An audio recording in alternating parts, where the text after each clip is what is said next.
to myself. Self-inflicted doneness. I have literally nobody else to blame for the situation in which I find myself. Except for maybe you guys who like this for the entertainment, you sickos. Although, to be fair, if somebody else was doing this to themselves, I would also watch for the entertainment. So, fellow sicko right here. Let's get on with the public shaming, shall we?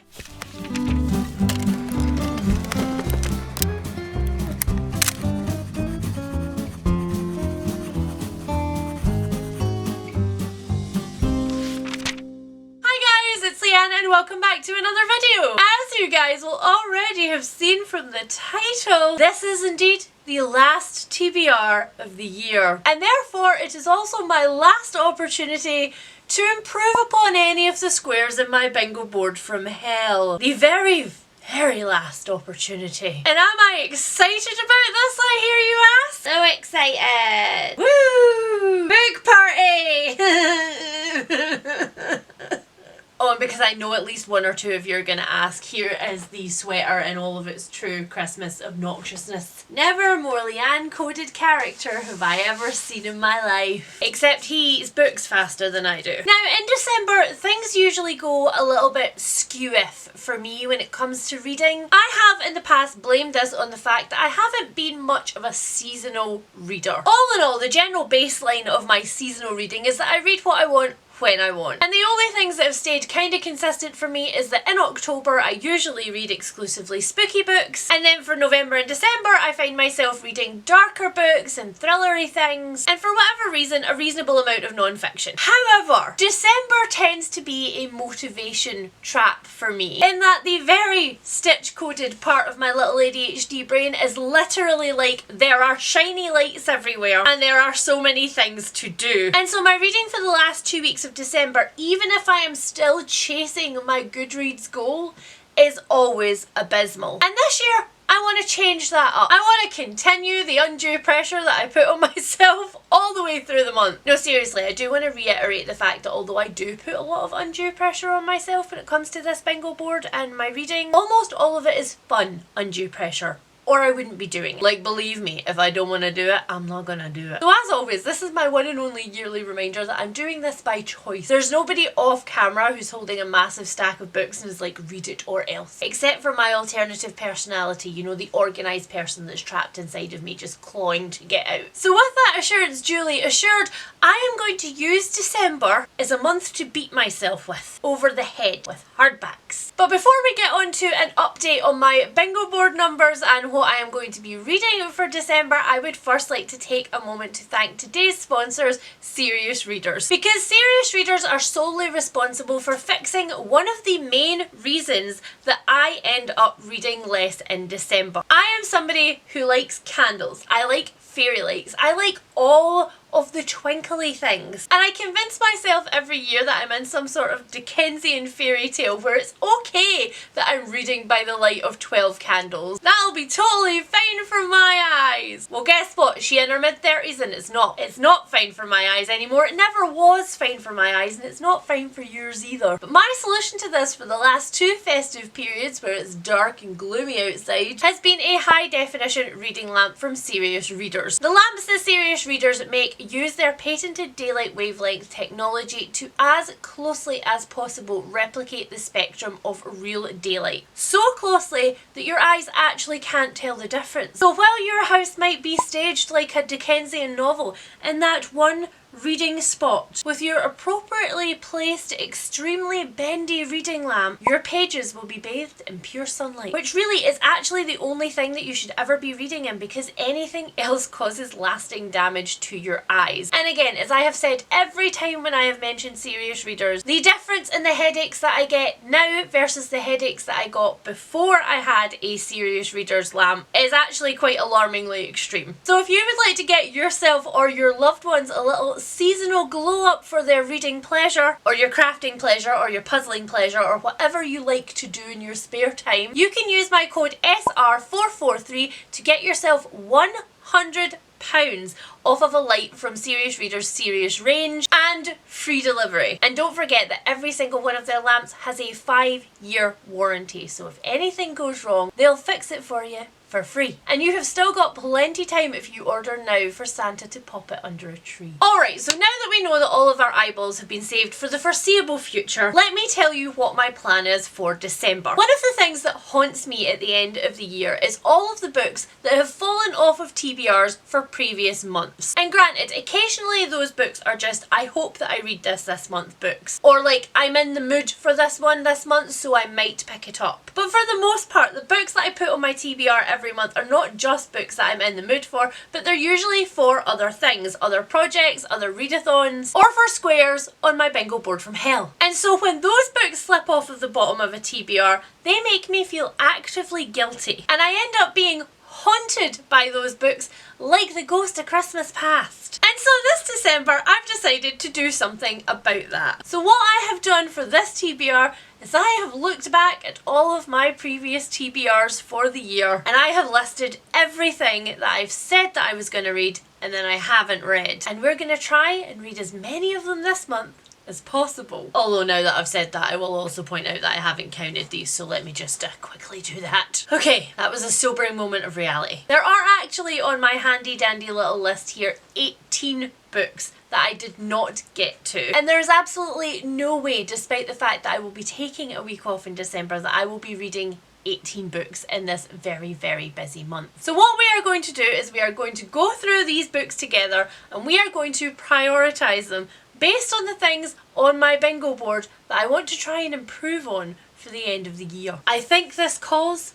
for sleeves up. So my TBRs in this year started in March because January and February were the sort of listless months where I was like, I want to structure my TBRs differently. I want to deal with all these things that I perceive as bookish problems, but I don't know how to do it. And then in March, I came up with the bingo board from hell. Because of that, in March, there were 0 books that fell off of my TBR because, of course, I was extremely motivated. But as we all know, motivation is a fickle mistress, and so we bring ourselves to April. And in April, there were 2 books that fell off of my TBR, the first of which is God Killer by Hannah Kaner, which is the first book in a new fantasy series, and the second of which is The Last Days by Abby Miller, which is a memoir about a woman living in Scotland escaping from a religious cult. Which, hi, hello, if you're new to my channel, is one of my specialist interests, along with overprivileged white men killing themselves on the side of Everest for no reason. Anyway, moving on to May, there were another 2 books that fell off of my TBR, both of which are causing me vast amounts of cringe. The first of those books is A Day of Fallen Night by Samantha Shannon. This is, of course, the sequel to The Priory of the Orange Tree,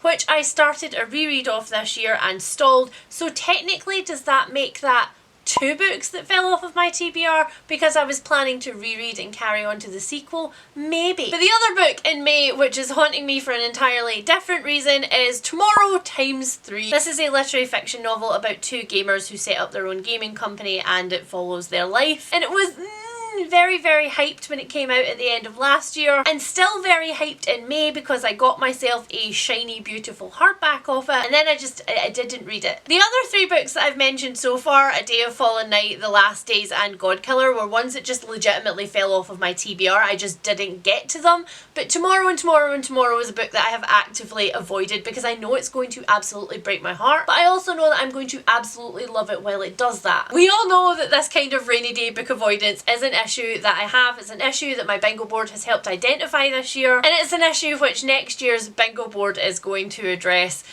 God's help me. So on that cheery note, let's move on to June, where there was only actually 1 book in the entire month that fell off of my TBR, and that's Wayward by Amelia Hart, which is a historical magical realism novel about a house in which 3 different generations of women lived, all of whom were descended from witches and may or may not be witches now in different ways. This one is interesting because although it is one of my most anticipated books for 2023 and though has clearly suffered from the rainy day phenomena, you know, where I've shoved it on a shelf and I'm like, I will do that when it is the perfect time and the perfect mood. Since it fell off of this TBR, I have heard so many mixed views on Wayward. Some people who are saying it hits the absolute mark and it's perfect, and other people who are saying it is a complete disappointment. They hated it, it did not do what it it promised, it did less than what it promised, and there's very little crossover between those two factions. So I do not know entirely what I think about the fact that this one is still on my TBR. Next up we find ourselves in July with another 2 books which fell off of my TBR. We're creating a theme here. In July, the books that I did not get to were Board Gay Werewolf by Tony Santarella? Maybe? This one is a satire, tongue-in-cheek urban fantasy novel about a newly turned werewolf who is struggling in society to both be a werewolf and also make tips as a waiter. The first few pages of this were absolutely phenomenal. I laughed my face off, and then I put it on my shelf and was like, I don't know if I want to pick up another satire book after Everyone is Typing, which was the first book that I started my year with, and again, the first few pages were hilarious and the rest of it was awful. And the other one is Gather the Daughters by Jenny Malamed, which is a horror slash thriller in which I think the whole question is this actually a post-apocalyptic society, or are these children being brought up in a separatist cult and they don't know that anything exists outside of that? I honestly don't know why I didn't get to this one. This one, again, doesn't have a story behind it. It just fell off of my TBR. Although it probably does suffer from the fact that I own it on Kindle, and we know from this year's bingo board that I have learned that for me, my Kindle is like a backup reading method. I like it for when I'm reading in bed or if I have to take a book on a road trip or something like that,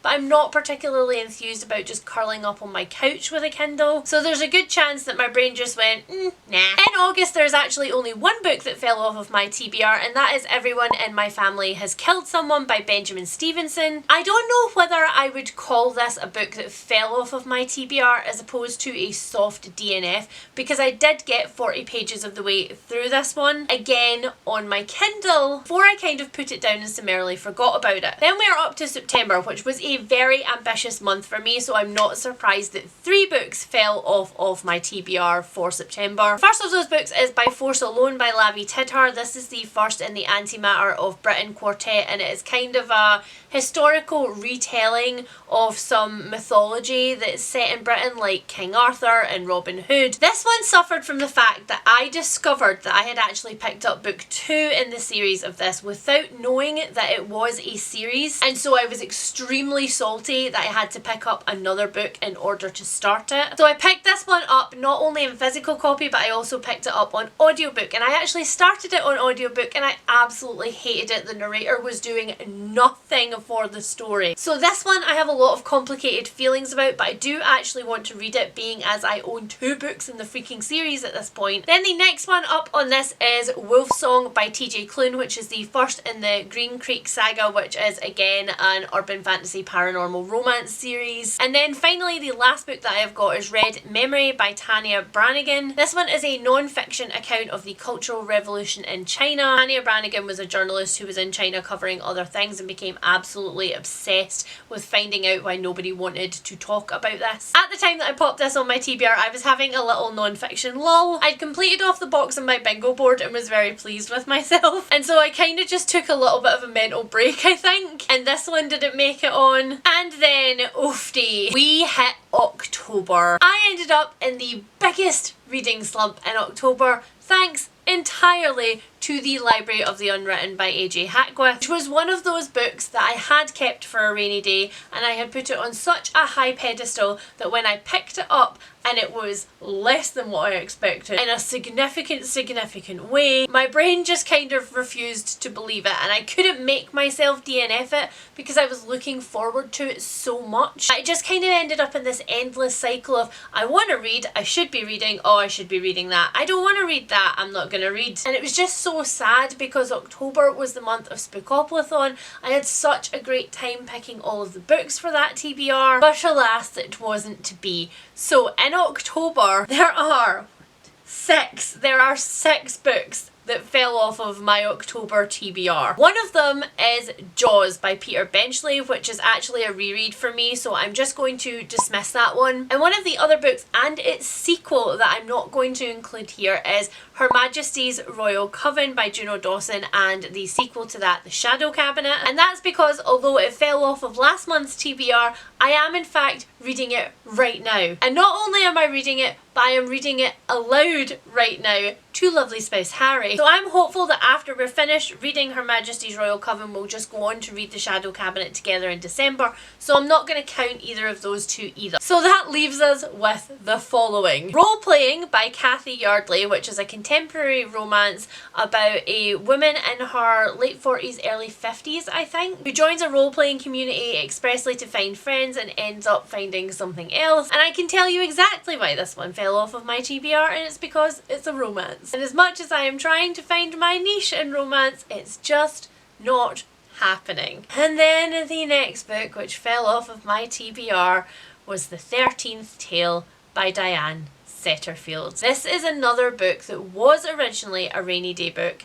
I had it on my TBR for years. It has been on my most intimidating books that I currently own lists twice, and I finally picked it up at the end of 2022. Got about 3 chapters into it, put it down, and promptly ran in the other direction. So it has sat there looking at me with its 3 completed chapters being like, you know you want to. It's dumb. I have no explanation for why my brain works this way. Well, I do, but it's taken years of therapy to unpick, and we just don't have the time here to get into my neurosis. The next book that fell off of that TBR was The Queen of the Tearling by Erica Johansson. This is a very famous YA fantasy from back in the day, which has sat on my shelf unread for years and years and years. It is one of the oldest TBR books that I currently own now, and I really need to get around to it. And then finally there is Ordinary Monsters by M.L. Rio? I always get that wrong. And this one is also a really sad one because I found out about this one before it was a seriously hyped book. Like, I just walked into the bookshop, it was on a table, I bought it because it sounded great, and then I promptly put it on my shelf and forgot about it, partially because it's a brick. It's like 900 pages long and it's a massive hardback. And then my lovely friend Beth was like, if you like this, I will probably like this, so could you please read it and tell me whether I will like this? And I was like, yes, I will do that public service for you, Beth. And then I did not. So there we have it. There is the list of all of the books that have fallen off of TBRs for me throughout 2023, and now it is time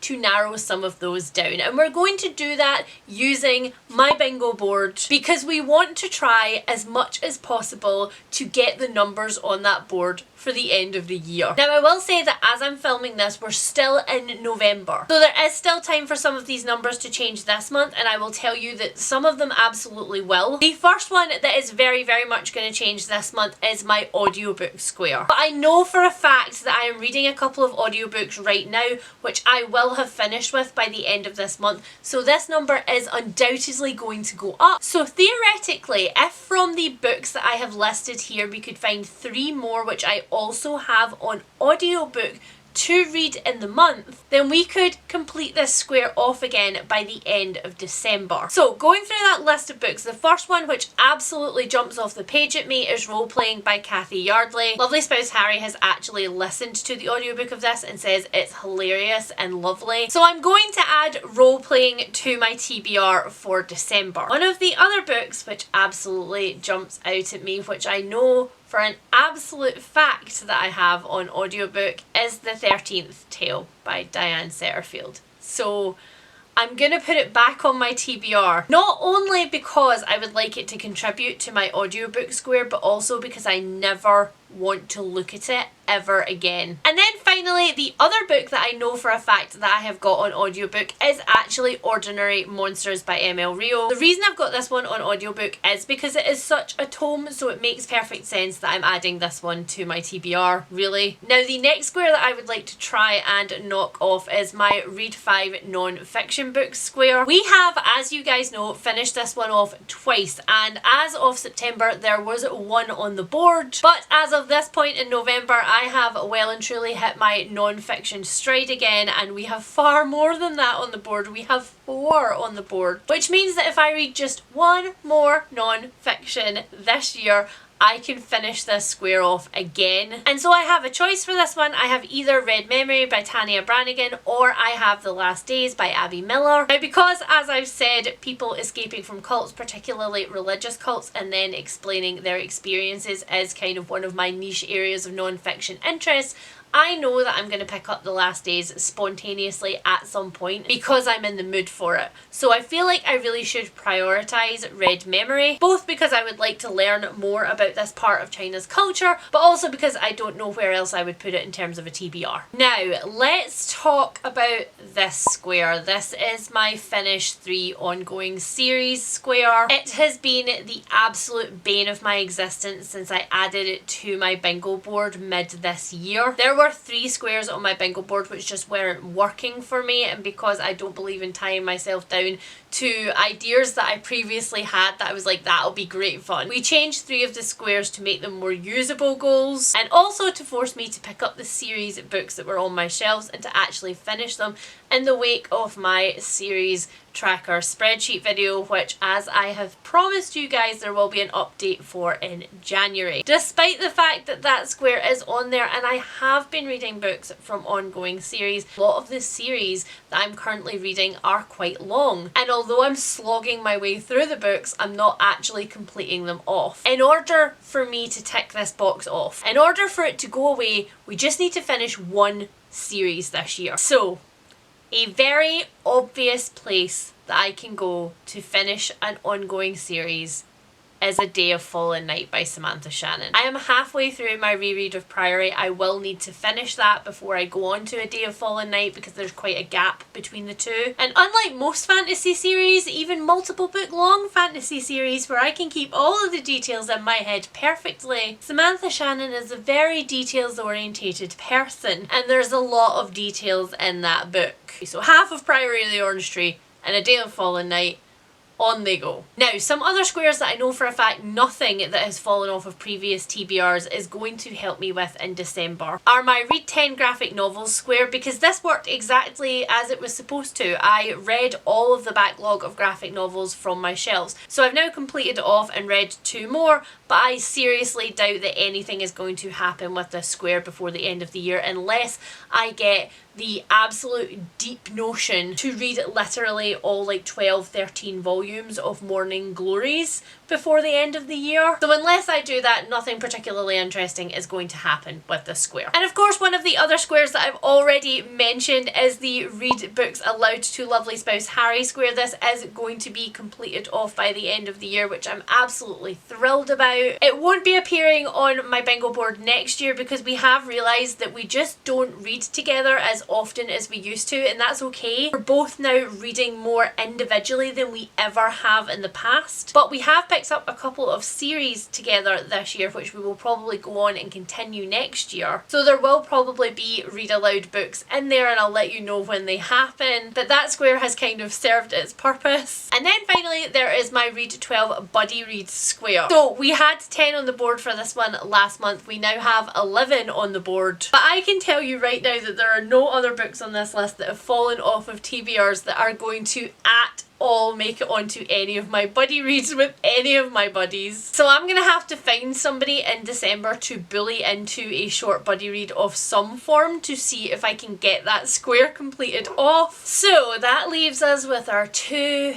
infamous squares. First up, there's Read 12 Kindle books. This was sitting at 7 on the board for last month and it is now sitting at 8 on the board. I have in fact read a Kindle book. I hated it, but I read it. So realistically, in December, I need to read 3 Kindle books in order to complete off that square. So looking at the books that fell off my TBR, the first one that jumps out at me is Everyone in My Family Has Killed Someone. That is very much a Kindle book. And then the other obvious Kindle book that I've got here is Gather the Daughters. So on the TBR, both of those go. So that's us up to 7.5 books on the TBR for December. And then finally, the square to end all squares. We have my Read 75% of my new purchases for 2023 square. The rule that I added mid-year was that if I completed any squares off twice, I got to take 5% off of this. So it did start out as 80%, it is now 75%. For right now my brain is blanking, but I'm fairly sure that there are no other squares that I would be able to complete off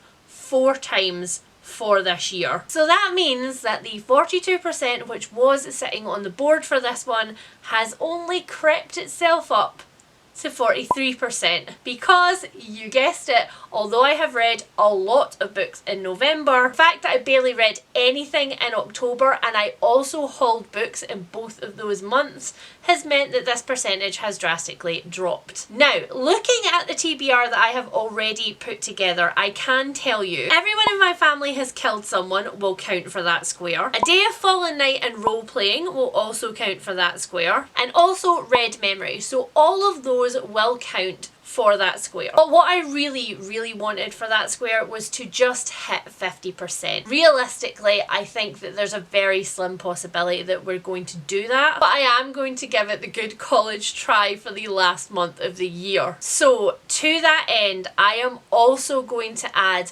Wayward onto this TBR because that was one that I bought this year. I am going to add Tomorrow and Tomorrow and Tomorrow onto the TBR because again, that was one that I bought early this year. And finally, I am going to add Board Gay Werewolf onto the TBR. I bought it this year, it's quite short. So that brings my TBR up to 10.5 books if we're still counting Priory. But all of those books are on my TBR before we have touched my book club commitments. So for the month of December, for Around the Disc in 800 Days, which in case you are new here and haven't heard about it before, is the complete Discworld reading challenge that myself and my lovely friend Kirsty from Melbs are running together. This is the end of the first of a 2-year commitment to this series. So a Witches and a City Watch book, which makes me real happy because December is just not the month for me for Wizards. And then finally for my Patreon book club, the Seance Society, we are finishing up the Jane Harper Aaron Falk series in December with Exiles by Jane Harper. Again, this is the last book in a series. I picked this up earlier on in the year and I put it back down because I didn't want the series to end, but the book club picked this as the first series that we were going to read together, and my god, I need to finish this series and say that it's been done. And yes, you are correct, if I get this one done by the end of December, then that would have counted for my finish 3 series this year. However, there's a good chance that I will save Exiles to the very last minute. There's a good chance that I will carry Exiles over into the start of the new year to guarantee myself a good start to the year, like a book that I really want to read. I know myself, I know that this is a distinct possibility, so I wanted to make sure that I double covered that base. And luckily the Seance Society haven't picked a November and December bi-monthly book because we decided to do some clear your TBR down challenges in November and December instead. So if you'd like to join in on those, now is a good time to join my Patreon. We will be voting in December for both our January, February picks and also for our first series to start the year with. So it's a great time to jump in and have your say. But finally, I have 2 more books that I do want to get to, ideally in December if I can. The first one of those is, of course, Dark Age by Pierce Brown. This is the 5th book in the Red Rising saga. I am currently listening to Iron Gold right now. I will have that one finished off by the end of the month, and I really don't want to pause this series for December. I really want to try and fit this in. So if I can, I will listen to Dark Age. And then finally I have got The Christmas Appeal by Janice Hallett. Now you guys know, like I said, I don't really do Christmas books at all. They're not my thing, but I absolutely love Janice Hallett and I adored The Appeal. So when this one came out, I was like, no, okay, I'll do the freaking Christmas thing. I don't know how much I can tell you about this one because a lot of it would be spoilers for The Appeal, which is of course a mystery thriller novel, so if I spoiled it that would be real pointless. But The Appeal focused on a small group of amateur dramatics actors who were putting on a play, and we are following some of the same group of those actors who are now putting on a panto for Christmas, and there is a mystery tied down somewhere in that. And I feel like if I don't read this one at Christmas, I'm never going to read it at all, so I might as well put it on my TBR for December. So I don't know precisely off the top of my head how many books that makes my entire TBR up to. I will put it on the screen here, you guys will know. So that is my TBR for December. Now keep your eyes out in December, because if you are one of the people who are waiting for my new bingo board from hell, which I am going to be giving you a blank version of to put your own prompts in, and also a version with prompts that will universally work for you as well. So for example, if I was going to make one of these squares universal, I would say instead of 12 buddy reads, maybe you don't have somebody to buddy read with, it would be read 12 books influenced by somebody that you watch on BookTube or on Bookstagram, 12 books suggested by somebody else in the book world. So all of the prompts on my new bingo board will be prompts that you will be able to use yourselves, that are not just specific to me, but are also more than specific to me at the same time. That video will be coming really soon, and then of course I will have a video in January where I will show you how many bingos that I got for the year, where I will tell you my thoughts on my reading habits and what this bingo board has taught me. Well, that is a thing that I am doing to myself. This is gonna be a month, y'all. If you have got this far through the video, then leave me the backpack emoji down below, or the shopping bags emoji. Just leave me a massive bag that I can put all of these books in to carry them around for the month like my shame. Don't forget, if you would like to check out Serious Readers and get £100 off of a high definition reading lamp and free delivery, then you can use my code SR443 here on screen and my link down in the description below to do that. As always, please tell me if you have read any of the books that I have mentioned here today and whether you think I will like them or not. And if you have any books that you would like to recommend to me based on the books that I've mentioned here today, then Mama will have an entirely new TBR stack and book buying budget in January, so go ahead. If you would like to see how I get on with this absolute month of chaos in December and you are new here, then please hit that subscribe button down below. And if you are a returning subscriber, hello, I see you, I love you guys, then please hit that like button down below because it really does help my channel. And I will speak to all of you guys really soon. Bye!